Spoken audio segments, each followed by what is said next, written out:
Hey everybody, how are ya? Happy Galentine's Day to all my lady friends out there. Make it a fantastic day. Like I've heard online, it's ovaries before broveries today. So make it a great day. I want to talk about the power of conflict and struggle in your stories. And this is a really important point. Too often, a lot of the stories out there of our business, whether we're entrepreneurs or in B2B or our personal brand, they lack struggle. They just go right from, you know, a disruption to a resolution. But that's not a real story because without a struggle to compel our protagonist, sometimes it's you, sometimes it's your customer, without a struggle, there's nothing to resolve. We need a struggle to have resolution.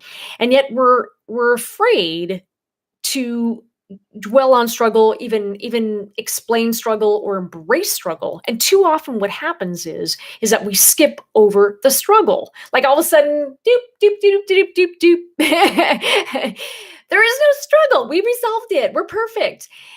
And that just doesn't work. It's not great storytelling and it's boring and it doesn't pull people in. In fact, the way our brains work is that when somebody tells a story and the minute there's disruption, the minute the status quo breaks, the minute there's the introduction of struggle or conflict, we lean forward in our seats. We're at the edge of our seats and we're completely enmeshed in that story. It brings us into the story because struggle is real. It's something that the human brain understands.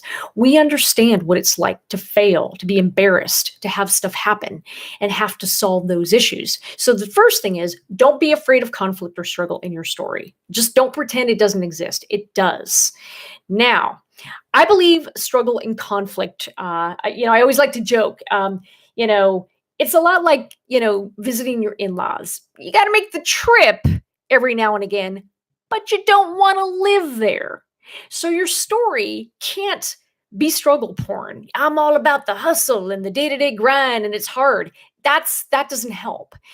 What it is to admit that there's struggle and how you dealt with it. So when you're telling your story, make sure that you don't live in the struggle, that at some point when you're ready to give the resolution of the story, something got resolved, something changed. Either your situation changed or you did. Release some of the tension. Conflict builds tension for people to pay attention to our story, but our resolution has to resolve some of that tension. It doesn't have to be perfect. We don't need the perfect bow ending because perfect doesn't exist. We do need to know how some of it was resolved. Now, sometimes resolution is, well, you had a crappy job and all this stuff happened, and the only resolution was to leave the job and go to a different company. That's perfectly okay. Sometimes we don't get what we want. Every human being has a need and a want in a story, but sometimes the protagonist doesn't get what he or she wants. It's okay. But we have to release some of the tension that conflict created in that resolution. But don't skip over the tension. And I think one of the other things that we think about sometimes in our personal brands or in B2B, I see a lot is that we avoid getting angry. We're taught that anger, don't be angry. Don't tell your story angry. Well, sure, don't live in the anger. And, we don't want to swim in anger because anger is contagious. However, again, like conflict, anger is a very natural human emotion. We all experience it. I know a guy just recently who started his second company, and the first company he built, his partner embezzled money. He was very angry and hurt and taken advantage of.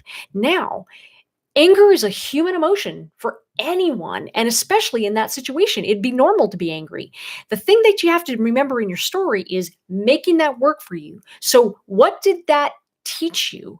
What did that failure teach you? And if you can show by the end of the story what you learned and what you would do differently and how it changed you and made you smarter, that's what the audience cares about.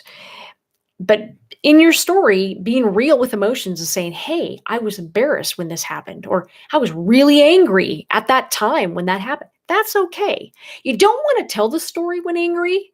If you're in the thick of the struggle, wait till you're through the other side before you tell the story, because it can really throw off your story when it's too angry or too soon or too quick or whatever. So when you're on the other side of that anger, you can tell the story retrospectively, looking back, saying, at that time this happened, I was filled with rage. I was angry, and own it, because a normal human being is going to listen to that story and say, hell yeah, I'd be angry too. That's normal. So own the emotion. Don't shy away from it. Don't shy away from the conflict. Own the conflict.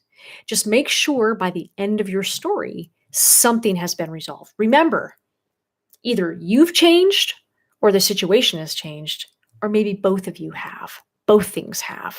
And that's my tip. So embrace it. Don't wallow in the struggle porn, and don't overstay your welcome at your in-laws. Trust me. But you got to make the trip once in a while to conflict town. Just don't live there. All right, everybody, that's my time.